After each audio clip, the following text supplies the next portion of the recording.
पंचदशी ग्रंथामध्ये तृप्तिदीप प्रकरण आणि तृप्तिदीप प्रकरणामध्ये आज श्लोक नंबर है 191। इस तृप्तिदीप प्रकरण में आज श्लोक नंबर 191। ठीक है, तो इसकी अवतरणिका को देखिए। एवं अभिप्राय वर्णने कारणम आह। तो टीकाकार कह रहे कि किमिच्छन, इस पद का जो अभिप्राय बताया, क्या अभिप्राय बताया कि ज्ञानी पुरुष चाहता हुआ भी नहीं चाहता है, मतलब इच्छन अपि अयम अद्यवत न इच्छे। इच्छा तो हो रही उसको प्रारब्ध के बल से, ज्ञानी को भी, किंतु अज्ञानी पुरुष की तरह उसकी इच्छा नहीं होती है, अतः चाहता हुआ भी नहीं चाहता है, यह अभिप्राय। इस प्रकार के अभिप्राय वर्णन करने में क्या कारण है, तो उस कारण को बता रहे हैं ग्रंथकार श्लोक के माध्यम से। तो क्या है वो श्लोक? रागो लिंगमवोधस्य सन्तु रागादयो बुधे इति शास्त्रद्वयं सार्थ एवं सत्यविरोधतः रागो लिंगमवोधस्य सन्तु रागादयो बुधे इति शास्त्रद्वयं सार्थमेवं सत्यविरोधतः। रागः लिंगम अबोधस्य सन्तु रागादयः बुधे इति शास्त्रद्वयं सार्थम एवं सति अविरोधतः। अन्वय। रागः अबोधस्य लिंगम। ठीक। बुधे रागादयः सन्तु। बुधे रागादयः सन्तु। नीचे इति एवं सति, इति एवं सति शास्त्रद्वयम् अविरोधतः सार्थम। अविरोधतः सार्थम। ठीक है, अर्थ को देखिए। तो रागः अबोधस्य लिंगम, ठीक है, एक शास्त्र है, और बुधे रागादय संतु ये दूसरा शास्त्र है। ये दोनों भी शास्त्र सार्थक हो गए ऐसा अभिप्राय वर्णन करने से। कैसा, किसका? किमिच्छन, इस वाक्य का जो अभिप्राय वर्णन किया ऊपर तक कि ज्ञानी पुरुष चाहता हुआ भी अज्ञानी की तरह नहीं चाहता है, ऐसा अभिप्राय वर्णन करने से ये दोनों शास्त्र सार्थक हो गए, समन्वय हो गया, दोनों को विरोध नहीं आता है। तो कौन दो शास्त्र हैं? तो पहला शास्त्र है रागः अबोधस्य लिंगम। राग, राग शब्द का अर्थ है अत्यंत दृढ़ आसक्ति। तो दृढ़ आसक्ति रूप जो राग, वह अबोधस्य लिंगम, अबोधस्य अज्ञानस्य, लिंगम चिन्हम है नहीं, अज्ञान का चिन्ह है। यदि किसी व्यक्ति में अत्यंत दृढ़ आसक्ति किसी चीज में हो रही है तो समझ लेना चाहिए ज्ञान नहीं है, अज्ञान नहीं है कि नहीं? यद्यपि दूसरे की परीक्षा करने के लिए नहीं कर रहे, अपने अपने में समझना है। यदि किसी चीज में हम लोगों की दृढ़ आसक्ति हो रही है तो समझना चाहिए अभी हमको बोध नहीं हुआ, अज्ञान है, अबोधस्य लिंगम। ठीक है, राग न होना, दृढ़ आसक्ति नहीं होनी, इच्छा न हो, है कि नहीं? यदि इच्छा हो रही है, दृढ़ आसक्ति हो रही है, अत्यंत इच्छा हो रही है, तो वही अबोध का लिंग है। एक बात हुई, एक शास्त्र। और दूसरा एक शास्त्र ऐसा भी है क्या कि बुधे नाम विद्वान मान मनुष्य में, ज्ञानी पुरुष में रागादय संतु, कितनी भी रागादिक होने दो, उससे उसको कुछ फर्क पड़ने वाला नहीं है। तो ये वाक्य एक शास्त्र कहता है कि ज्ञानी में कितनी भी रागादिक, राग, इच्छा, काम, क्रोध आदि जो भी कुछ हो, रहने दो, उससे कोई उसको फर्क नहीं पड़ता है, वो ज्ञान ही उसका ज्ञानी है वो। और ये कहता है कि यदि राग दिखाई दे रहा है तो समझना चाहिए अबोध है, अज्ञान है। तो फिर दोनों की संगति कैसी लगेगी? तो दोनों की संगति अब लग जाएगी। क्यों? इस प्रकार का अभिप्राय वर्णन करने के कारण। क्या? कि चाहता हुआ भी नहीं चाहता है कि नहीं? तो कैसे दोनों शास्त्रों की संगति लग जाती है? तो स्वयं बता रहे, देखिए। तो क्या कि अबोधस्य राग अबोधस्य लिंगम, ये जो शास्त्र है वो शास्त्र ये कहता है कि दृढ़ आसक्ति रूप यदि राग है तब अज्ञान। और वो जो दूसरा शास्त्र है कि बुधे रागादय संतु, इसका मतलब है कि जिसके दृष्टि से सबका बाद हो चुका है, फिर इच्छादि प्रारब्ध बल से कितने भी होने दो, उससे कोई हानि होने वाली नहीं है, यह अर्थ है। चलिए, इति एवं सति, ऐसा होने पर शास्त्र द्वयम, दोनों भी शास्त्र अविरोधत, विरोध न होने के कारण सार्थम सप्रयोजनम, सफल है। ठीक है, संगति लग जाती है। टीका को देखिए और स्पष्टीकरण कर रहे हैं। रागो लिंगम इति, तो रागो लिंगमबोधस्य चित्त व्यायाम भूमिषु कुतः शाद्वलता तस्य यस्याग्निः कोठरे तरोः। श्लोक है, पदचित करता हूं फिर अन्वय। रागः लिंगम अबोधस्य चित्त व्यायाम भूमिषु कुतः शाद्वलता तस्य यस्य अग्निः कोठरे तरोः। ठीक, अन्वय करेंगे। चित्त व्यायाम भूमिषु रागः अबोधस्य लिंगम, अबोधस्य लिंगम, नीचे यस्य तरोः कोटरे अग्नि, कोटरे अग्नि तस्य शाद्वलता कुतः।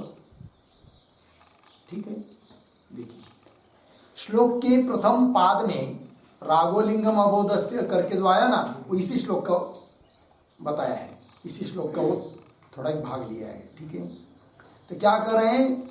चित्त व्यायाम भूमिषु, चित्त मन, उसका व्यायाम भूमि, व्यायाम शब्द का अर्थ होता है विहार, विहार करने की भूमि, चित्त को घूमने की भूमि।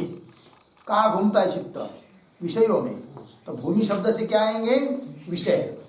तो चित्त व्यायाम भूमिषु अर्थात चित्त को संचार करने की जो भूमि है, अर्थात विषय, शब्द स्पर्श रूप रसगंधादि विषय, उनमें राग, उनमें यदि अत्यंत राग है, दृढ़ आसक्ति है, तो अबोध से लिंगम। तो समझना चाहिए क्या है?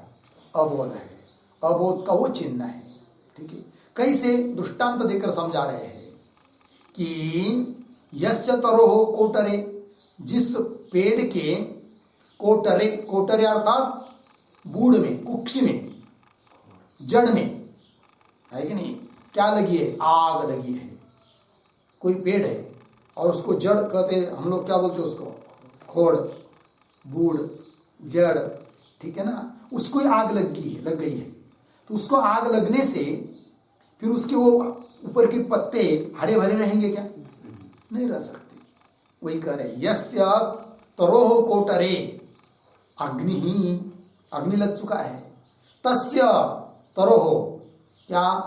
तस्य तरोह शाद्वलता कुतः, शाद्वलता मतलब हरा भरापना कहाँ से होगा? अर्थात नहीं होगा। अर्थात ये दृष्टांत हुआ। उस प्रकार जिस व्यक्ति को चित्त की विहार भूमि जो विषय, उन विषयों में अत्यंत दृढ़ आसक्ति रहती है, समझना चाहिए वहां हरा भरापन नहीं है, अर्थात ज्ञान नहीं है। फिर क्या है? अज्ञान है। ये बात आगे चलिए। इति तत्वविद राग निषेध परम शास्त्रम, ये जो शास्त्र है, मतलब ये जो श्लोक दिया प्रमाण के रूप में, ये क्या बताता है कि तत्ववेत्ता जो पुरुष है, तत्वज्ञानी, उसमें राग नहीं होता है, ऐसा बताने वाला ये शास्त्र है। राग का निषेध करने वाला शास्त्र है। इति तत्वविद राग निषेध परम शास्त्रम, लग गया अर्थ? शास्त्रम, शास्त्र किसको कहते हैं? शास्त्रम शब्द का क्या अर्थ है? शास्त्र मतलब शास्त्री, जीवम प्रति हितम उपदिशति इति शास्त्रम। शास्त्र की उत्पत्ति है, चाहे तो लिख सकते हैं।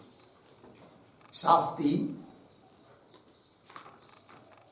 बराबर जीवम प्रति हितम उपदिशति, जीवम प्रति हितम उपदिशति इति शास्त्रम। ठीक है, चलो भाई। शास्त्र का मतलब शास्ति, शास्ति मतलब जीवों प्रति, जीवों के लिए हित का जो उपदेश करता है उसको बोलते हैं क्या? शास्त्र। इसलिए वेद भी शास्त्र है, वेदांत शास्त्र है। ठीक है जी, चलिए ये एक बात हो गई। ये कौन सा शास्त्र की चिंता हुई अभी तक?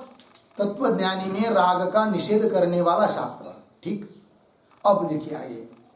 शास्त्रार्थस्य समाप्तत्वात् मुक्ति स्यात् तावतामितेः रागादयः सन्तु कामं न तद्भावोपराध्यते। ये भी एक श्लोक है, इसका पदच्छेद अन्वय देखिए। शास्त्रार्थस्य समाप्तत्वात् मुक्ति ही स्यात् तावतामितेः रागादयः सन्तु कामं न तद्भावः अपराध्यते। ठीक, अन्वय। शास्त्रार्थस्य समाप्तत्वात्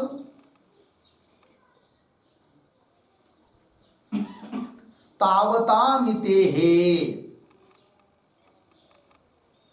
तावतामितेः मुक्ति ही स्यात्। नीचे रागादयः कामं सन्तु, रागादयः कामं सन्तु न तद्भावः अपराध्यते। ठीक है, अर्थ देखिए। तो ज्ञानी पुरुष को ज्ञान हुआ, ज्ञान हुआ मतलब क्या हुआ? अब कुछ उसको कर्तव्य रहा क्या? नहीं, कृतकृत्य हुआ। सभी शास्त्रार्थ समाप्त हुआ, अब उसको आगे कुछ करने का बाकी नहीं है। तो वही कह रहे, शास्त्रार्थ से समाप्त, ज्ञान होने से, शास्त्रार्थ समाप्त हो जाने से तावता मिते, मिति, मिति शब्द का अर्थ होता है ज्ञान, पंचमी मिते ज्ञानात्, तावता मिते है, उस ज्ञान से मुक्ति से मुक्ति हो जाती है, उसको मोक्ष प्राप्त हो जाता है। फिर ऐसा होने पर उस महापुरुष में, ज्ञानी पुरुष में रागादय कामम संतु, कामम यथेच्छ, रागादिक, राग आदि शब्द से बाकी सब विकार, आसक्ति हुआ, काम का राग हुआ, क्रोध हुआ, इच्छा हुई, सब बाकी। तो रागादय कामम संतु, बहुत सारे रागादिक होने दो, उसमें रहने दो ज्ञानी पुरुष में। न तद्भाव अपराध्यते, उसका भाव अर्थात उसका ज्ञान क्या होता है? अपराधित नहीं होता है, मतलब ज्ञान में उसमें कुछ होता नहीं है, उसका ज्ञान ज्ञान हुआ ही है, उसके मोक्ष में कोई दिक्कत नहीं है। ठीक है ना, ज्ञान का खंडन उसके होता है ऐसी बात नहीं, ज्ञान कहीं चला जाता है ये बात नहीं है। वही कहा न तद्भाव अपराध्यते। ये शास्त्र क्या कर रहा है? फिर ज्ञानी में कितनी भी रागादिक हो कोई दिक्कत नहीं है। और पहले वाला शास्त्र क्या कहता है? ज्ञानी में यदि रागादिक है तो अज्ञान का लिंग है, ज्ञान है नहीं उसमें, ये बता रहा है, निषेध कर रहा है। और ये कर रहा है रागादिक रहने दो। फिर दोनों शास्त्र सार्थक हो गए। कब?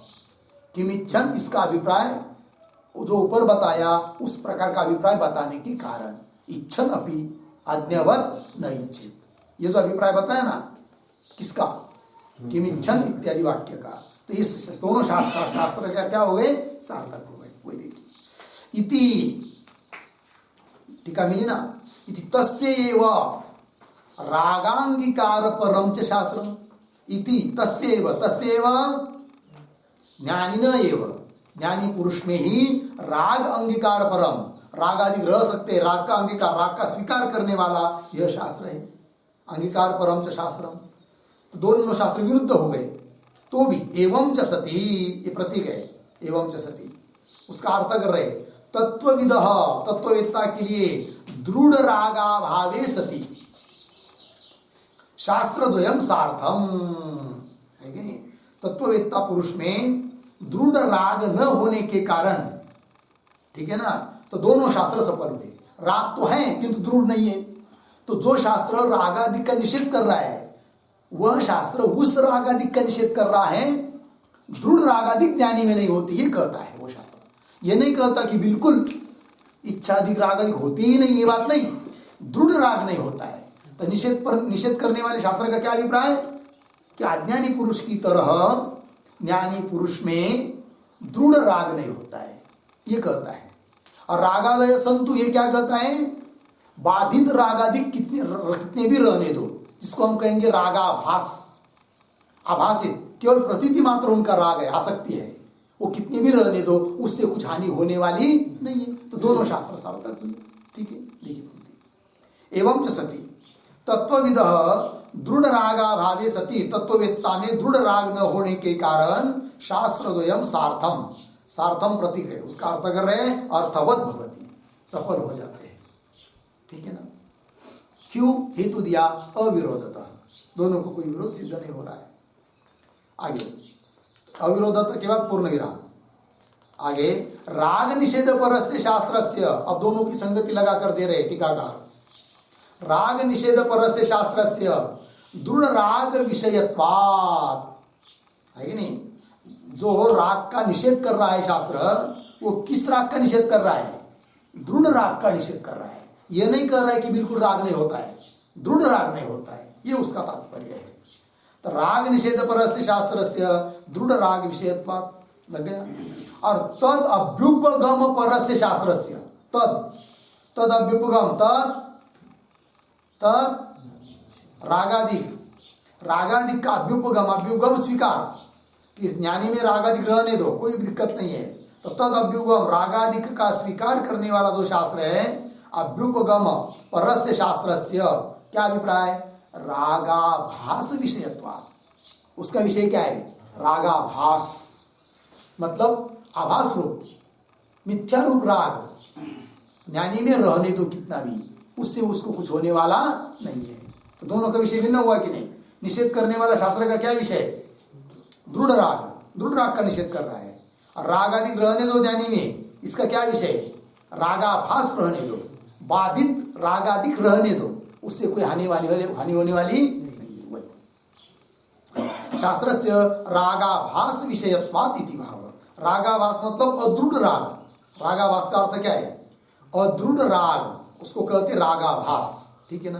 कच्चा राग तो है, आसक्ति है, लेकिन ऊपर की आसक्ति दिखाई दे रही, वस्तुतः ज्ञानी में कोई आसक्ति नहीं है।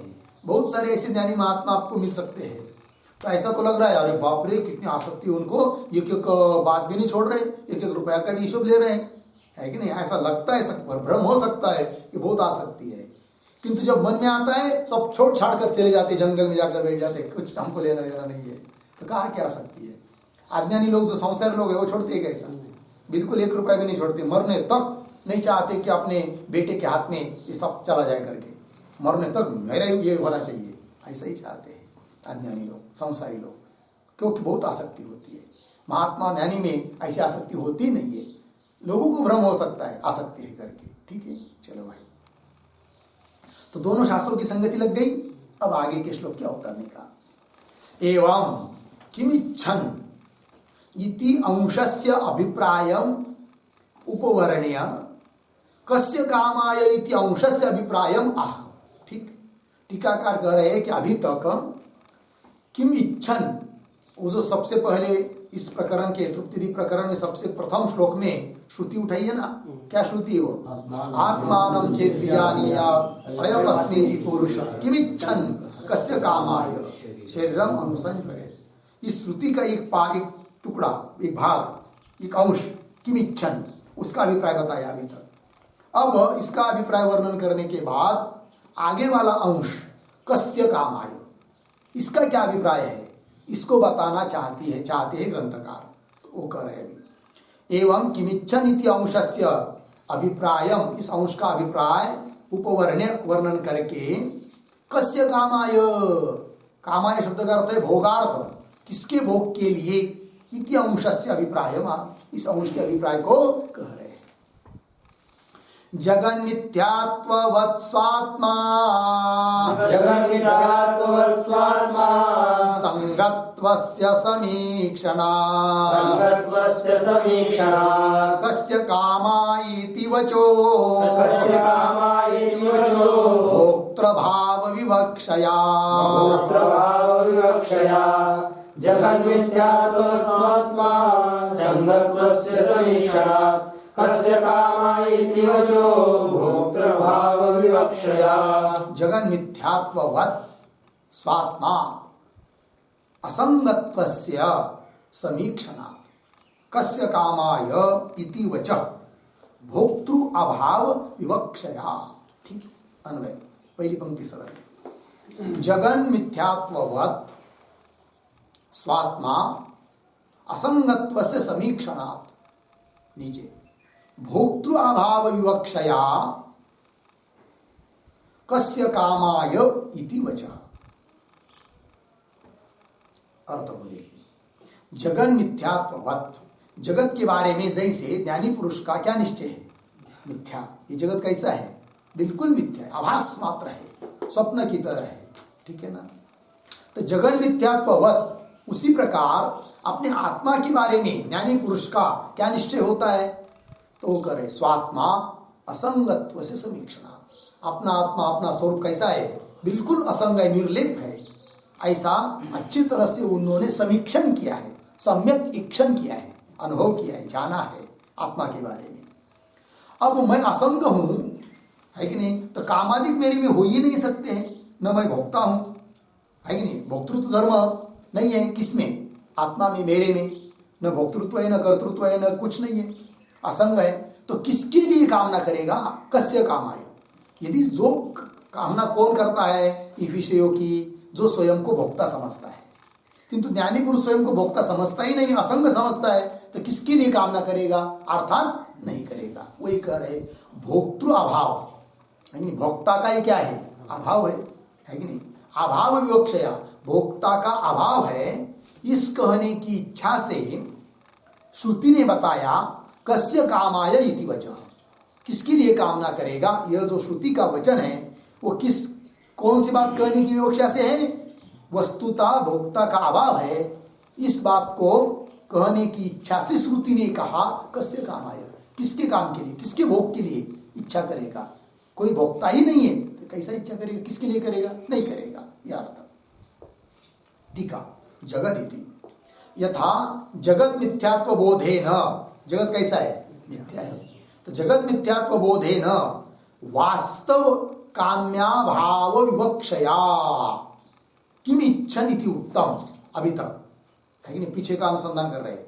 यथा जिस प्रकार जगत मिथ्यात्व बोधे ने, जगत के बारे में मिथ्यात्व का बोध हो जाने के कारण वास्तव काम्याभाव, काम्य, काम्य अर्थात भोग्य पदार्थ, लोग जिसको भोग्य समझते हैं, शब्द स्पर्श रूप रसगंध आदि को, किंतु ज्ञानी पुरुष क्या समझता है, ये भोग्य तो केवल अज्ञान का कार्य है, अज्ञान के कारण भोग्य लग रहे हैं। सचमुच देखा जाए तो कोई भोग्य वस्तु है ही नहीं है, क्योंकि सब कुछ क्या है, मिथ्या है। तो मिथ्या वस्तु कभी भोग्य हो सकती है क्या, नहीं हो सकती है। तो वास्तव काम्य वस्तु नहीं है, और काम्य मतलब भोग्य वस्तु ही नहीं है, तो किसकी कामना करेगा। ये जैसे अभी तक वर्णन किया उस प्रकार वास्तव काम्या भाव विवक्षया किम इच्छन इति उत्तम, ये बात कही, अभी तक उसका चिंतन किया। अब एवं आत्मन असंगत्व बोधेन, अब आत्मा मेरा स्वरूप असंग है, इस बोध के कारण वास्तव भोक्तृत्व अभाव विवक्षया, लोग भले अपने को भोक्ता समझ रहे हैं, किंतु वस्तुतः देखा जाए तो भोक्ता कोई है ही नहीं है, ठीक है ना। वास्तव भोक्तृत्व की क्या है, भोक्तृत्व का अभाव है। तो वास्तव भोक्तृत्व अभाव विवक्षया, अभाव होने के कारण कस्य कामाय इति श्रुत्या अभिहितम, ऐसा श्रुति ने कहा है। तो कस्य कामाय, ये जो श्रुति का वचन है किस अभिप्राय से, कि वस्तुता कोई भोक्ता है ही नहीं है, इस बात को बताने के लिए इस अभिप्राय से कस्य कामाय यह बताया श्रुति ने। आगे चलिए, आगे के श्लोक क्या उत्तर देगा। ननु आत्मन भोक्तृत्व प्रतिषेध तत्प्रसक्ति पूर्वक वक्तव्य, प्रश्न कर रहा है पूर्व पक्षी। सातु न विद्यते क्यों असंगत्वात् आत्मन इति आशंक्य, तो ननु से लेकर आशंक्य तक शंका ग्रंथ है। तो क्या शंका की जा रही है, पूर्व पक्षी बोल रहा है कि आत्मन भोक्तृत्व प्रतिषेध, प्रतिषेध शब्द का अर्थ होता है निषेध, ठीक है ना, मतलब आत्मा भोक्ता नहीं है ये तुम कह रहे हो, किंतु ये कब कहा जा सकता है, जब पहले आत्मा भोगता रहेगा तब, क्योंकि निषेध जो होता है ना वह प्रसक्ति पूर्वक होता है। प्रसक्ति मतलब प्राप्ति ही नहीं है तो निषेध किसका होगा? किसी व्यक्ति को कहेंगे अरे भाई चाय नहीं पीना, चाय में विष होता है, हानिकारक है कि नहीं? हाँ, ये कहा जा सकता है किसको? जो चाय पीता है उसको, या जो चाय जन्म से पी नहीं रहा है उसको? जो पीता है उसको, मतलब जिसकी जहाँ प्राप्ति है उसका तो निषेध किया जा सकता है चाय मत पियो।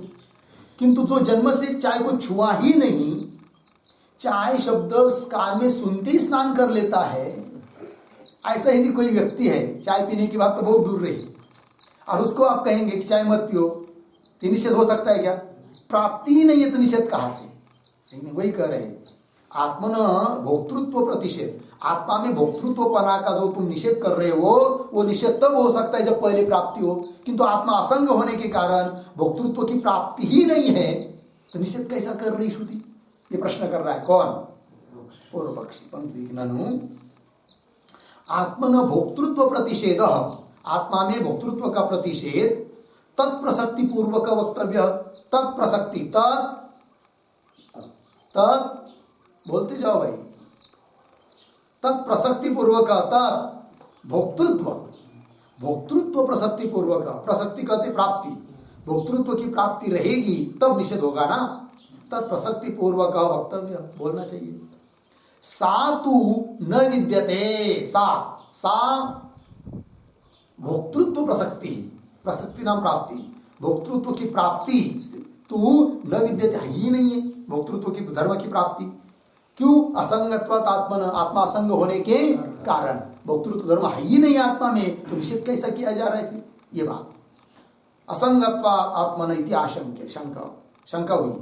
अब उत्तर देंगे तस्याः स्वानुभव सिद्धत्वात् मयवम इति अभिप्रेत्य तद अनुवादिकाम श्रुतिम अर्थतः अनुक्रामति। ठीक है, तस्याः, हाँ बराबर है, भोक्तृत्व प्रसक्ते है, प्राप्ते है, लेकिन जो कि आरोपित है, लोग समझते हैं अपने को भोक्ता करके व्यवहार में, सब दुनिया के लोग, जिसको शास्त्र का बिल्कुल गंध नहीं है वो अपने को भोक्ता समझता है कि नहीं? कर्ता समझता है, भोक्ता समझता है, मतलब भोक्तृत्व की प्राप्ति है, भले वो आरोपित हो। लोग समझ नहीं रहे कि मैं तो वस्तुतः भोक्ता है नहीं, किंतु अज्ञान के कारण स्वयं को भोक्ता समझ रहा हूं। ठीक है ना? तो वही तस्या स्वानुभव सिद्धत्वात्, वो भोक्तृत्व की प्रसक्ति प्राप्ति अनुभव सिद्ध है, अनुभव सिद्ध होने के कारण मैवम, सिद्धांति कह रहे पूर्व पक्ष को, मैवम माँ एवं, ऐसी शंका मत कर, अर्थात भोक्तृत्व की प्राप्ति ही नहीं है तो निषेध कैसा, ऐसी शंका मत कर, क्योंकि भोक्तृत्व की प्राप्ति है, अज्ञान के कारण आरोपित भोक्तृत्व की प्राप्ति है। स्वानुभव सिद्धत्वात् मैवम इति अभिप्रेत्य, इस अभिप्राय से उत्तर देने वाले हैं। और तद अनुवादिकाम श्रुतिम अर्थतः अनुक्रामति, तद अनुवादिकाम, उसका अनुवाद करने वाली श्रुति को अर्थतः क्रमशः पाठ कर रहे ग्रंथकार। तद अनुवादिकाम, तद मतलब तत्कार लिखिए, तद बराबर आत्मनि लोकानुभव सिद्ध भोक्तृत्व,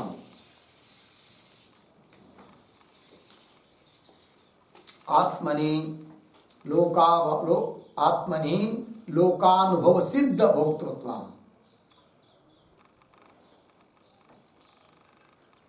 ठीक है, अर्थ देखिए भाई, आत्मा में लोक के अनुभव से सिद्ध है, विद्यमान है भोक्तृत्व, ऐसा अनुवाद कर रही, लोगों के अनुभव का अनुवाद करने वाली जो श्रुति, उस श्रुति का अर्थ के अनुसार क्रमशः पाठ कर रहे ग्रंथकार। तो श्लोक को पढ़ते हैं। पतिजायादिकं सर्वं तत्तद्भोगाय नेच्छति किन्त्वात्मभोगार्थमिति श्रुता उद्घोषितं बहु।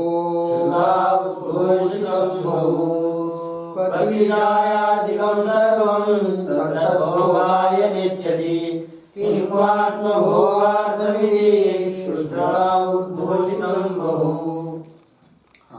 पतिजायादिकम सर्वम तत्तत् भोगाय न इच्छति किंतु आत्मभोगार्थम इति श्रुतौ उद्घोषितम बहु। ठीक अन्वय। पतिजायादिकम सर्वम तत्तत् भोगाय न इच्छति, पहली पंक्ति सरल। नीचे किंतु आत्मभोगार्थम इति श्रुतौ बहु उद्घोषितम। ठीक है, चलो भाई। तो कह रहे पति जायाधिकम, पति जाया, जाया मतलब पत्नी स्त्री, सर्वम तत्तत् भोगाय न इच्छति। हाँ समझ लीजिए, पति पत्नी की इच्छा कर रहा है, ध्यान दीजिए। तो पत्नी की इच्छा क्यों कर रहा है पति? पत्नी को सुख मिले, उसको भोग मिले पत्नी को, इसलिए पत्नी की इच्छा कर रहा है क्या? नहीं, तभी अभी तो अपने भोग के लिए पत्नी की इच्छा कर रहा है। उसी प्रकार पत्नी पति की इच्छा कर रही है। क्यों कर रही है? हाँ, पति को सुख मिले, पति को भोग मिले, इसलिए पति की इच्छा कर रही है क्या?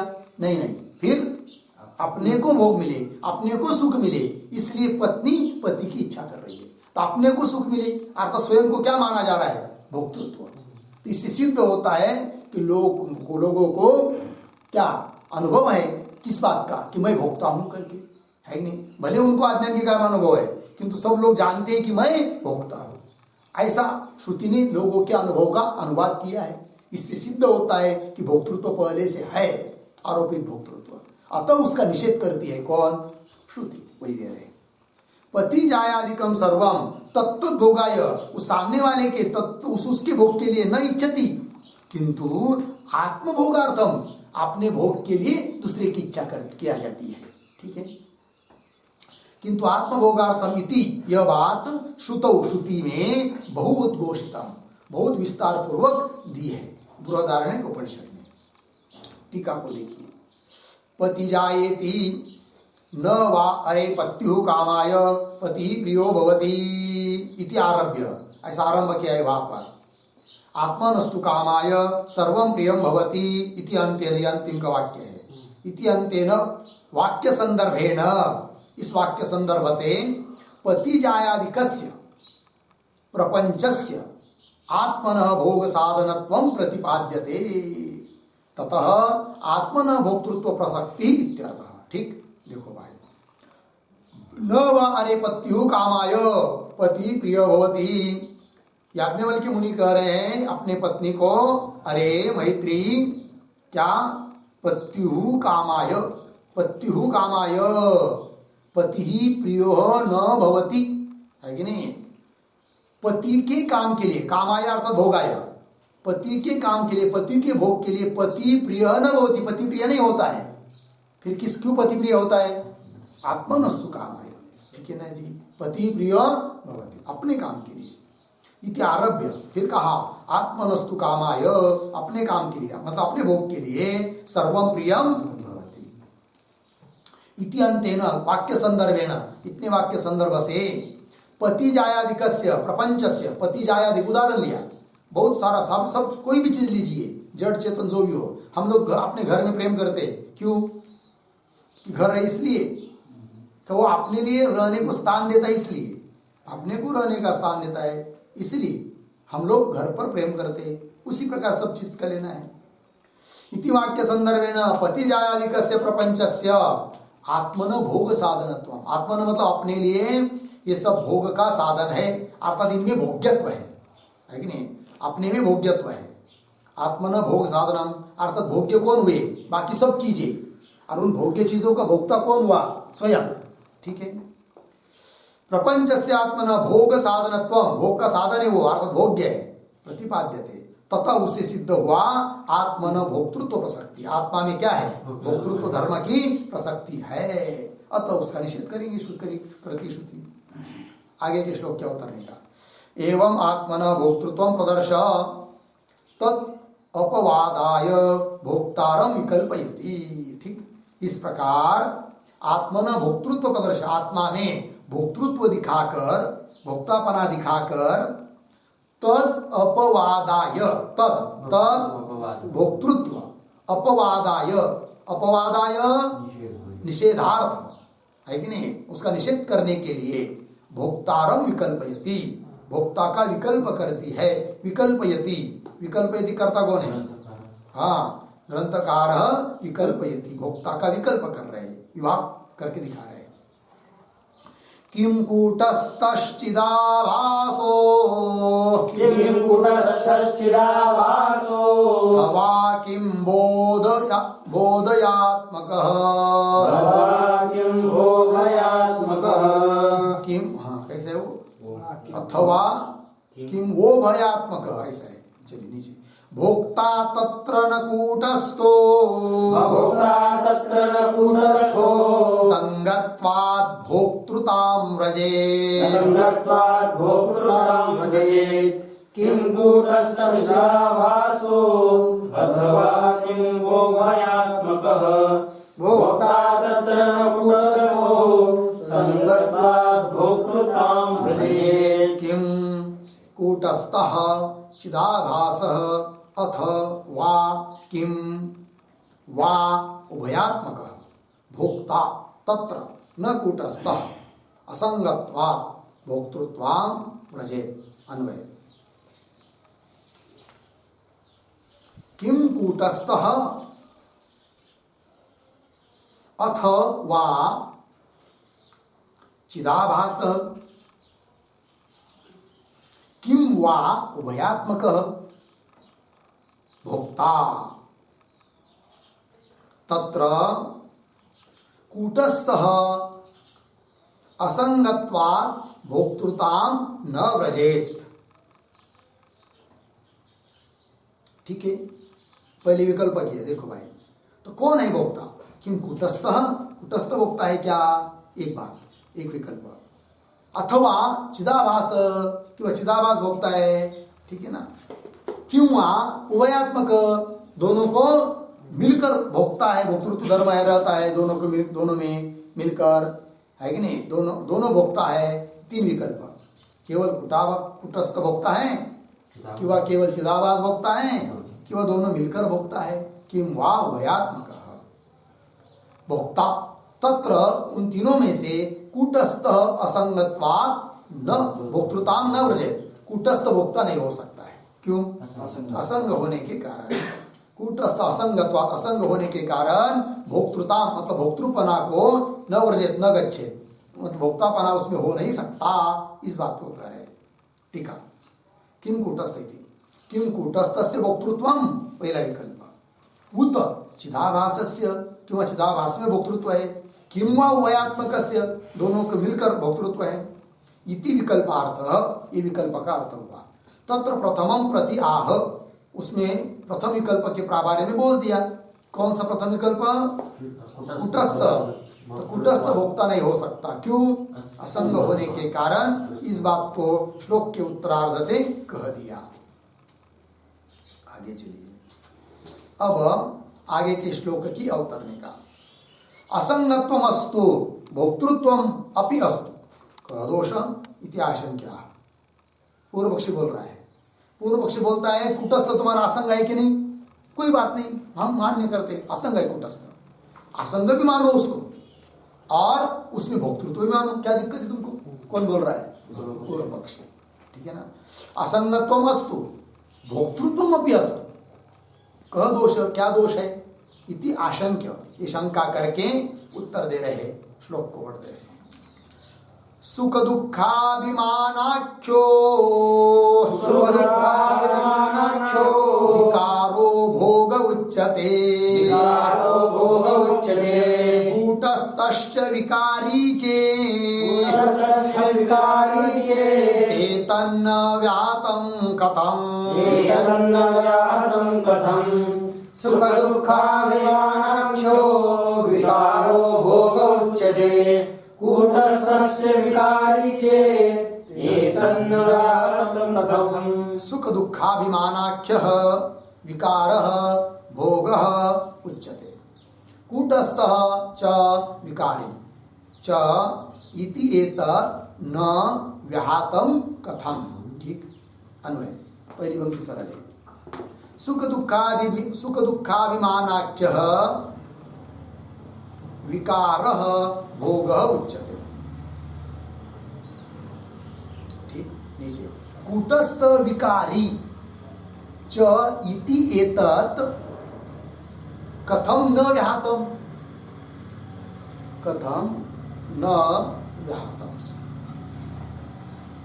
अर्थ को देखिए, सुख दुखा सिद्धांति कह रहे हैं भाई भोग किसको कहते हैं? देखिए, सुख दुखाभिमानाख्य विकार भोग उच्यते। सुख का अभिमान या दुख का अभिमान, मैं सुखी हूं, मैं सुख वाला हूं, मैं दुख वाला हूं, इस प्रकार के अभिमान को ही बोलते हैं क्या? भोग। और इसका प्रकार का अभिमान जिसमें रहेगा उसको कहेंगे भोक्ता। ठीक है। और कूटस्थ शब्द का अर्थ होता है निर्विकार। तो कूटस्थ मतलब निर्विकार, और उसमें विकार, तो व्याघात दोष हुआ।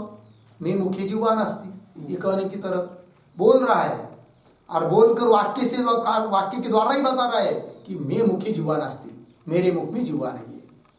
ये जैसे बोलना कैसा हुआ? व्याघात दोष युक्त हुआ। व्याघात मतलब अपने बोलने से अपना खंडन, उसको बोलते व्याघात। ठीक है। जैसे किसी ने किसी को कह दिया, अरे भाई तुम्हारे पितामह आजोबा कैसे थे? तो कह दिया क्या? मम पिता, है कि नहीं? पिता और पितामह कैसे?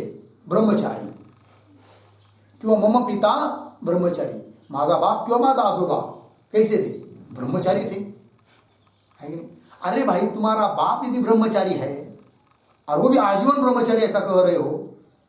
हाँ, ये कहता कि मेरा बाप 25 साल तक ब्रह्मचारी था तब तो ठीक है, किंतु क्या कहता है कि मेरा बाप आजीवन ब्रह्मचारी है, और तुम्हारा बाप ब्रह्मचारी है, तो तुम कहां से आए हो? व्याघात दोष होता है कि नहीं? ठीक है। उस प्रकार इधर बोल रहे कूटस्थ, और उधर बोल रहे क्या? भोक्तृत्व है कि नहीं? मतलब भोक्तृत्व विकार है कि नहीं? भोग का अर्थ क्या होता है? सुख दुख का अभिमान, यही भोग है। और भोग वाला जो होता है उसको भोक्ता, अर्थात भोग रूप विकार जिसमें है वो विकारी हुआ। तो विकारी जो रहेगा उसमें भोग कह सकते, विकार कह सकते हैं। किंतु इधर कह रहे कूटस्थ और इधर कह रहे भोक्तृत्व उसमें है, भोग इसमें है, भोग रूप विकार उसमें है, तो ये बोलना क्या हो जाएगा? व्याघात दोष युक्त हो जाएगा। इसलिए कूटस्थ को भोक्ता मानना ठीक नहीं है। ये बात सुख दुखाभिमानाख्य विकार भोग उच्यते। कूटस्थ और विकारी, एक तरफ कह रहे कूटस्थ है और दूसरी तरफ कह रहे विकारी है। च इति एतत् कथम न व्याहतम, कैसे व्याघात दोष युक्त नहीं है? अर्थात व्याघात दोष आता है कब? कूटस्थ को भोक्ता मानेंगे तब। ठीक, टीका देखिए, सुखी थी सुखित्व दुखित्वाभिमान लक्षण विकार भोग। सुखित्व का मतलब सुखपन का, दुखपन का, मैं सुखी हूं, मैं दुखी हूं, इस प्रकार का अभिमान लक्षण, अभिमान स्वरूप जो विकार, उसी का नाम है भोग। स भोग असंगस्य कूटस्थस्य न युज्यते। असंग ऐसे कूटस्थ में नहीं रह सकता है। क्यों? कूटस्थत्व विकारित्वयोः एकत्र समावेश अयोगात् इत्यर्थः। ठीक है ना? कूटस्थत्व, कूटस्थत्व का अर्थ होता है निर्विकारित्व, निर्विकारपना, और इधर विकारित्व, ये दोनों विरोधी धर्म। कूटस्थत्व विकारित्वयोः एकत्र, एक जगह, समावेश अयोगा, दोनों का एक जगह रहना हो नहीं सकता है। सूर्य है और अंधार भी है, हो नहीं सकता। एक तो सूर्य प्रकाश सूर्य रहेगा, नहीं तो अंधकार रहेगा, दोनों विरोधी है, एक जगह नहीं रह सकते। उस प्रकार हो गया ना? चलिए आगे के श्लोक क्या उत्तर निका? ननो तर्हि विकारिण चिदाभासस्य भोक्तृत्वं स्यात् इति आशंक्य, शंका हुई। पूर्व पक्षी आप बोल रहा है ठीक है, फिर कूटस्थ नहीं है भोक्ता, तो किसको मानेंगे? चिदाभास को मानेंगे। ठीक है ना? तर्हि विकारिण चिदाभासस्य, क्योंकि चिदाभास कैसा है? स्वयं विकारी है, तो विकारी ऐसे चिदाभासस्य भोक्तृत्वं स्यात्, उसमें भोक्तृत्व मानेंगे, भोक्ता उसको मानेंगे। इति आशंक्य, उत्तर दे रहे विकारित्वेपि निरधिष्ठानस्य तस्यैव सिद्धेः मैवम् इति परिहरति। अर्थात चिदाभास को भी भोक्ता नहीं कह सकते, ये कहना है। क्यों? उसका उत्तर दे रहे हैं विकारित्वेपि, यद्यपि स्वयं चिदाभास विकारी है, ये बात तो मान्य है, तो भी निरधिष्ठानस्य तस्य तस्य चिदाभासस्य चिदाभास अधिष्ठान के बिना रह नहीं सकता। अधिष्ठान के बिना उसका स्वरूप ही सिद्ध नहीं होगा। तो अधिष्ठान कौन है? उसका कूटस्थ, उसके बिना चिदाभास का स्वरूप ही सिद्ध नहीं होगा। तो कैसे आप उसमें भोक्तृत्व मानेंगे? भोक्तृत्व उसको माना जा सकता है जो पहले से विद्यमान हो, सिद्ध हो, किंतु उसकी सिद्धि नहीं होगी अधिष्ठान के बिना। अतः चिदाभास में भी भोक्तृत्व मान नहीं सकते। निरधिष्ठान से तस्य चिदाभासस्य एव असिद्धेः, असिद्धि होने के कारण मैवं मा एवं इति परिहरति, परिहार दे रहे। विकारी बुद्ध्यधीनत्वात् आभासे विकृतावपि निरधिष्ठान विभ्रांतिः केवला नहि तिष्ठति। विकारी बुद्ध्यधीनत्वात् आभासे विकृतावपि निरधिष्ठान विभ्रांतिः केवला नहि तिष्ठति। विकारी बुद्ध्यधीनत्वात् आभासे विकृतौ अपि निरधिष्ठान विभ्रांतिः केवला न ही तिष्ठति। ठीक, अन्वय। आभासे विकारी बुद्ध्यधीनत्वात् विकृतौ अपि ही नीचे ही निरधिष्ठान विभ्रांति केवला न तिष्ठति। ठीक है, अर्थ को देखिए। आभासे विकारी बुद्ध्यधीनत्वात्, तो आभासे सप्तम अंत है। किसी किसी पुस्तक में आभासो ऐसा पाठ है, आभासो ऐसा रहेगा तो प्रथमांत हो जाएगा। तो आभासः विकारी बुद्ध्यधीनत्वात्, आभास कैसा है? विकारी बुद्धि के अधीन है। विकारी कौन है? वस्तुतः बुद्धि है, आभास नहीं, किंतु विकारी बुद्धि के अधीन होने के कारण उसको बोला जाता है विकारी। किसको? आभास को, चिदाभास को। ठीक है, तो आभास विकारी बुद्ध्यधीनत्वात्, विकारी बुद्धि के अधीन होने के कारण विकृतवपि, इसलिए विकारी होने पर भी निरधिष्ठान विभ्रांति, निरधिष्ठान विभ्रांति, अधिष्ठान के बिना भ्रम भ्रांति, केवला मतलब अधिष्ठान को छोड़कर केवल भ्रम न तिष्ठति, कहीं पर भी नहीं होता है। जहां कहीं भी भ्रम होता है उसके लिए जरूर कुछ न कुछ अधिष्ठान होना ही पड़ता है। ठीक, चलिए टीका को देखिए। विकारी थे चिदाभासस्य विकारी बुद्धि उपाधि अधीनत्वात्, चिदाभास जो है वह विकारी बुद्धि के अधीन होने के कारण स्वस्मिन् विकारे संभवति अपि, स्वयं में चिदाभास में विकारित्व होने पर भी, स्वयं विकारी होने पर भी संभवति अपि तस्य आरोपितस्य, तस्य आरोपितस्य, तस्य चिदाभासस्य आरोपितस्य, आरोपित स्वरूपत्वेन, वो आरोपित स्वरूप होने के कारण, उसका स्वरूप कैसा है? आरोपित। जैसे सर्प का स्वरूप कैसा है? आरोपित है, अतः उसका कोई कोई अधिष्ठान होना आवश्यक है। उस प्रकार तो आरोपित स्वरूपत्वेन अधिष्ठान भूतम कूटस्थम विहाय, अधिष्ठान स्वरूप जो कूटस्थ है उसको छोड़कर स्वातंत्रेण अवस्थान असंभवात, स्वतंत्र रूप से उसका अवस्थान स्थिति, अवस्थान मतलब स्थिति असंभव है, रह नहीं सकती। रज्जु को छोड़कर सर्प की स्थिति हो ही नहीं सकती, कूटस्थ को छोड़कर चिदाभास की स्थिति हो ही नहीं सकती। अब जिसकी स्वतंत्र स्थिति ही नहीं हो सकती है उसमें भोक्तृत्व मानना गलत बात है, रह नहीं सकता। ठीक है कि नहीं? सर्प ने रज्जु के ऊपर हुए प्रतीत सर्प ने, अरे भाई लोहित बहुत बड़ा सर्प है, उसने तो मेरे सामने सामने इतना बड़ा मेंढक निगल लिया, है कि नहीं? कोई कह सकता है क्या? नहीं कह सकता है। क्यों? तो आप जिसको कह रहे हैं कि जिसने मेंढक निगल लिया वो सर्प ही मूल में क्या है? ब्रह्म स्वरूप है कि नहीं? इसलिए वो निगल नहीं सकता है। उस प्रकार चिदाभास ही स्वयं कैसा है? विकारी है, अतः वो भी भोक्ता हो नहीं सकता। ठीक है जी। कूटस्थम विहाय स्वातंत्रेण, स्वतंत्र रूप से अवस्थान स्थिति असंभवा, केवल चिदाभासस्य अपि, इसलिए केवल चिदाभास में भी भोक्तृत्वम न संभवति, भोक्तृत्व हो नहीं सकता। न संभवति इति भाव। लग गया पंक्ति? आगे चलिए। फिर आप पूर्व पक्षी बोलेगा भोक्ता तो तीन पैकी कोई हो सकता है, एक तो कूटस्थ चिदाभास क्यों मिलकर, तो कूटस्थ भोक्ता नहीं हो सकता, ये बात कह दी सिद्धांतियों ने। चिदाभास भी भोक्ता नहीं हो सकता, ये बात भी कह दी। अब तृतीय पक्ष, तृतीय मतलब दोनों को मिलकर भोक्ता मानेंगे, ऐसा यदि पूर्व पक्षी कहने का प्रयास करेगा तो भी उसका कहना ठीक नहीं है। उसको कहना है कि तस्मात् तृतीय पक्ष परिशिष्यते इति आह। उभयात्मक एवातो लोके भोक्ता निगद्यते, लोके भोक्ता निगद्यते तादृगात्मानमारभ्य कूटस्थः शेषितः श्रुतौ उभयात्मकैवातो लोके भोक्ता निगद्यते तादृगात्मानमारभ्य कूटस्थः शेषितः श्रुतौ।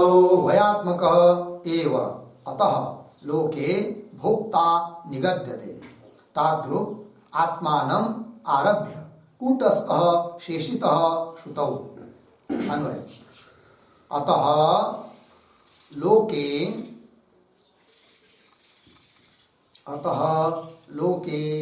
उभयात्मकः भोक्ता निगद्यते, उभयात्मकः एव भोक्ता निगद्यते। नीचे तादृक् आत्मानं आरभ्य श्रुतौ कूटस्थः शेषितः। अर्थ को देखिए, अतः इसलिए लोके, लोक में, लोक व्यवहार में उभयात्मक एव भोक्ता निगद्यते, निगद्यते कथ्यते न्यायते, है कि नहीं। लोक में दोनों को मिलकर ही भोक्ता समझा जाता है, ठीक है ना। उभयात्मक एव भोक्ता निगद्यते, और उसी लोक भावना का अनुवाद करके, है कि नहीं, तादृक् आत्मानम आरभ्य, फिर उस प्रकार का आत्मा ही भोक्ता है ऐसा आरंभ किया श्रुति ने भी। यद्यपि श्रुति को कोई भोक्ता है वस्तुतः ये कहने में तात्पर्य नहीं है, अपितु भोक्ता कोई है नहीं है, आत्मा भोक्ता हो ही नहीं सकता, इस बात को बताना है। किंतु शुरुआत सीधा करेंगे, सीधा बात बताएंगे कि भोक्ता ही नहीं है तो कोई मानेगा नहीं श्रुति का। इसलिए श्रुति क्या करती है, ठीक है भोक्ता समझ रहे हैं तुम, हाँ है तुम भोक्ता है, भोक्ता है, कोई बात नहीं, कोई बात नहीं।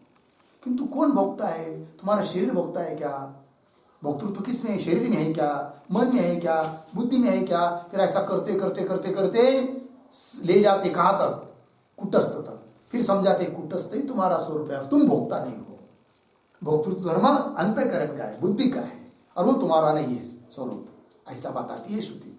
देखिए तादृक् आत्मानम आरभ्य, तादृक् आत्मा, तादृक् मतलब भोक्ता रूप आत्मा, लोग प्रसिद्ध, लोग जिसको भोक्ता कहते हैं, उस प्रकार के आत्मा से आरंभ करके श्रुत श्रुति में कूटस्थ शेषित, कूटस्थों को ही अंतिम में बताया है कि वही तुम्हारा स्वरूप है और वही, उसमें भोक्तृत्व आदि कुछ नहीं है। ठीक है। उभयात्मक यतः एकैकस्य भोक्तृत्व न संभवति, जिस कारण से कि एक एक में भोक्तृत्व ही नहीं है, न केवल कूटस्थ में भोक्तृत्व है, न केवल चिदाभास में भोक्तृत्व है। एकैकस्य भोक्तृत्व न संभवति, अतः उभयात्मक, बराबर, उभयात्मक प्रतीक है, उसका अर्थ कर रहे साधिष्ठान चिदाभास एव लोके, साधिष्ठान चिदाभास, अधिष्ठान सहित चिदाभास, ये उभयात्मक हुआ। साधिष्ठान चिदाभास एव लोके, लोके प्रतीक, उसका अर्थ कर रहे व्यवहार दशायाम भोक्ता इति अभिधीयते, भोक्ता रूप से जाना जाता है। अधिष्ठान सहित चिदाभास, कूटस्थ सहित चिदाभास भोक्ता है, ऐसा लोग समझते हैं, तो भोक्ता इति अभिधीयते। ठीक, आगे परमार्थतः तो वस्तुता देखा जाए तो उभयात्मकत्वम एव न घटते इति भावः, उभयात्मत्व की ही सिद्धि नहीं हो जाती है। मतलब परमार्थतः देखा जाए तो उभयात्मक भोक्ता है, इस बात की सिद्धि नहीं कर सकते। ठीक है ना, वही कहा परमार्थतः तो उभयात्मकत्वम एव न घटते इति भावः, मतलब दोनों को मिलकर भोक्ता है ये कह नहीं सकते। लोग भले मान रहे हैं किंतु वस्तुता विचार करेंगे तो उभयात्मक भोक्ता हो नहीं सकता है, क्योंकि श्रुति का तात्पर्य उस उभयात्मक भोक्ता इस कहने में नहीं है। चलिए आगे। ननु असंगो ही अयम पुरुष, श्रुति बताती है पुरुष कैसा है, असंग है। असंग ही अयम पुरुष इत्यादो असंगत्वस्य इव, मतलब आत्मा को असंग बताया है श्रुति ने, असंगत्वस्य इव। फिर यह अयम विज्ञानमय प्राणेषु इत्यादो, है कि नहीं। पूर्व पक्षी शंका कर रहा है ननु से, क्या कर रहा है शंका, ननु असंगो ही अयम पुरुष इत्यादो असंगत्वस्य इव यो अयम विज्ञानमय प्राणेषु इत्यादो बुद्धि साक्षित्वस्य अपि श्रवणात् उभयात्मकं भोक्तृत्व स्वरूपम अपि पारमार्थिकम एव स्यात् न लोक व्यवहार मात्र सिद्धम इति आशंका। ये शंका हुई ननु से लेकर यहां तक शंका है पूर्व पक्षी की। पूर्व पक्षी बोल रहा है जैसा श्रुति बताती है कुटस्थ कैसा है, असंग है, उस प्रकार भोक्ता भी तो किसी को बता रही है, अतः कोई भोक्ता है ही नहीं है, कैसा तुम कहेंगे। अर्थात भोक्ता को मानो, और वो कौन, उभयात्मक भोक्ता को मानो, वस्तुतः मानो, ऐसा बोल रहा है कौन, पूर्व पक्षी। असंग ही पुरुष इत्यादो असंगत्व से, जैसे श्रुति ने क्या कहा, कुटस्थ को असंग बताया, उसकी तरह यह अयम विज्ञानमय प्राणेषु, है कि नहीं, प्राणेषु यह अयम विज्ञानमय, उन प्राणादिकों में जो यह विज्ञानमय कोश वही भोक्ता है, ऐसा श्रुति बता रही है कि नहीं। इत्यादि बुद्धि साक्षित्वस्यापि, बुद्धि का जो साक्षी है विज्ञान, बुद्धि साक्षित्वस्यापि श्रवणात्, बुद्धि का साक्षी रूप से भी श्रवण किया गया है चेतन को, इसलिए उभयात्मकम भोक्तृत्व, भोक्तृ स्वरूपम अपि पारमार्थिकम, मतलब उभयात्मक भोक्ता है, भोक्तृत्व धर्म किसका है, उभयात्मक दोनों का है, ये पारमार्थिक है, वस्तुता है, ऐसा मानना चाहिए। कौन बोल रहा है, पूर्व पक्षी। उभयात्मकम भोक्तृत्वम अपि पारमार्थिकम एवं, ये पारमार्थिक ही है स्यात् न लोक व्यवहार मात्र सिद्धम, केवल लोक व्यवहार के लिए केवल उभयात्मक उभय को भोक्ता मानना ऐसी बात नहीं, वस्तुतः उभय को भोक्ता मानो। केवल लोक व्यवहार के लिए उभय को भोक्ता मानना ठीक नहीं। कौन कह रहा है, पूर्व पक्षी।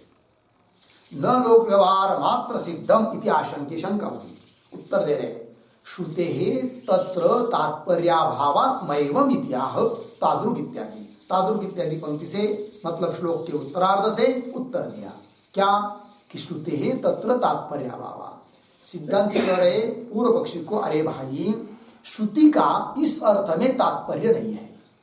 किस अर्थ में तात्पर्य नहीं है, हाँ, उभयात्मक दोनों को मिलकर भोक्ता कोई है ऐसा बताने में श्रुति का तात्पर्य नहीं है। अतः उभयात्मक भोक्ता वास्तव है ये कहना ठीक नहीं। श्रुते तत्र तात्पर्याभावात् नैवम् इत्याह तादृक्, तादृक् आत्मानम, ये प्रतीक है, तादृक् आत्मानम का अर्थ कर रहे हैं बुद्धि उपाधि युक्तम, बुद्धि उपाधिकम भोक्तारम, यह अर्थ किया, बुद्धि उपाधिकम, बुद्धि है उपाधि जिसकी, ऐसे भोक्तारम आत्मानम आरभ्य, ऐसे भोक्तारूप आत्मा का, आत्मा से आरंभ करके, आरभ्य का अर्थ कर रहे अनुद्य, मतलब लोक व्यवहार, लोक में जिसको लोग भोक्ता समझते हैं उसका अनुवाद करके अनुद्य। फिर अंतिम आगे जाकर बताया कूटस्थः, कूटस्थ मतलब बुद्ध्यादि कल्पना अधिष्ठान भूत चिदात्मा, बुद्ध्यादि कल्पना का अधिष्ठान भूत जो चिदात्मा, शेषित, उसको शेषित किया है, उसको बचाया है कि नहीं, अर्थात उसका बोध कराया है, अर्थात भोक्तृत्व वास्तुता नहीं है। तो भोक्ता वस्तुता कुछ है ही नहीं है, तो भोक्ता ही नहीं है ऐसा जब पता चल गया ज्ञानी पुरुष को, मैं असंग हूं, तो किस भोक्ता के लिए कामना करेगा, कस्य कामाय, किस भोक्ता के लिए इच्छा करेगा, अर्थात नहीं करेगा। ये बात चिदात्मा शेषित, शेषित का अर्थ कर रहे हैं बुद्ध्यादि अनात्म निरसनेन परिशेषित, बुद्ध्यादि अनात्म पदार्थों का निषेध करके, निराश करके बचाया है अंतिम में कूटस्थ को, और वो कूटस्थ ही तुम्हारा स्वरूप है, ऐसा श्रुति ने कहा है। बुद्ध्यादि अनात्मनिरसनेन परिशेषित कुत्र श्रुतौ, कौन से श्रुति ने? बृहदारण्यकादौ इत्यर्थः, बृहदारण्यक उपनिषदों ने, उपनिषद में कहा है। ठीक है, आगे अब उस बृहदारण्यक उपनिषद में जो आया हुआ वाक्य है, उस वाक्य का संक्षेप में उसका उल्लेख करके अर्थ बता रहे ग्रंथकार, किंतु उसका विचार हम लोग कल करते हैं। ओम पूर्णमदः पूर्णमिदं पूर्णात् पूर्णमुदच्यते पूर्णस्य पूर्णमादाय